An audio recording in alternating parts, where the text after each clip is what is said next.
تلاوت کا مزہ آنا، کوئی آیت سمجھ پانا، کبھی سجدے میں سو جانا، خدا کے بتائے پر کیف نظاروں سے کبھی جنت میں کھو جانا خدا کی ایک نعمت ہے۔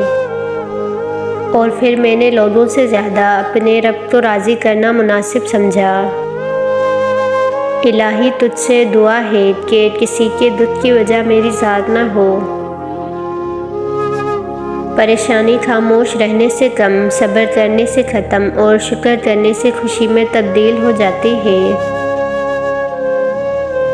کوئی کسی کو نہیں سمجھ سکتا، انسانوں کے دل سمندر سے زیادہ گہرے اور آگ سے زیادہ پراسرار ہوتے ہیں۔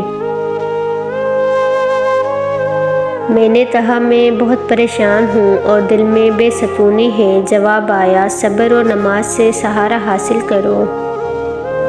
موت یقیناً خوبصورت احساس ہے، کوئی کل نہیں، کوئی آج نہیں، کوئی وقت نہیں، کوئی یاد نہیں، کوئی زندگی نہیں، صرف سکون اور خاموشی۔ دنیا مکافات عمل ہے، کسی کا صبر ضائع نہیں ہوتا۔ اور جب مانگنے کی توفیق مل جائے تو سمجھ لو یہی قبولیت کے لمحے ہیں۔ صحن کی دیوار نے تبدیل رشتے کر دیے، دیکھتے ہی دیکھتے بھائی پڑوسی ہو گئے۔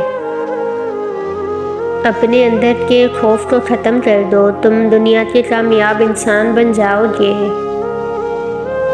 زیادہ کی ہوس حاصل کی لطف بھی نہیں لینے دیتی۔ جب انسان اپنی اہمیت کھو دے تو اس کے لیے بہترین چیز خاموشی ہے۔ اپنے دل میں مٹھاس ڈھونڈو، پھر آپ کو ہر دل میں مٹھاس ملے گی۔ انسان وہاں ضد کرتا ہے جہاں اس کو مان ہوتا ہے کہ اس کی بات رد نہیں ہوگی، اور اگر رد ہو جائے تو مان ختم، آواز اور الفاظ ختم۔ ڈھیروں الفاظ اور لمبی وضاحتوں کی کیا ضرورت کہ روح کے سکون کو اور زخموں کے بھرنے کو میرے رب کا نام ہی کافی ہے۔ زندگی چھوٹی نہیں ہوتی، ہم جینا ہی دیر سے شروع کرتے ہیں۔ جب تک راستے سمجھ میں آتے ہیں تب تک لوٹنے کا وقت ہو جاتا ہے۔ اچھا کردار آپ کو ہمیشہ زندہ رکھتا ہے، دلوں میں بھی اور لفظوں میں بھی۔ انسان جس شخص کے لیے دل سے مخلص ہو وہ اسی کو دکھ دیتا ہے۔ لوگ اچھی سیرت کے بجائے اچھی صورت کو ترجیح دیتے ہیں۔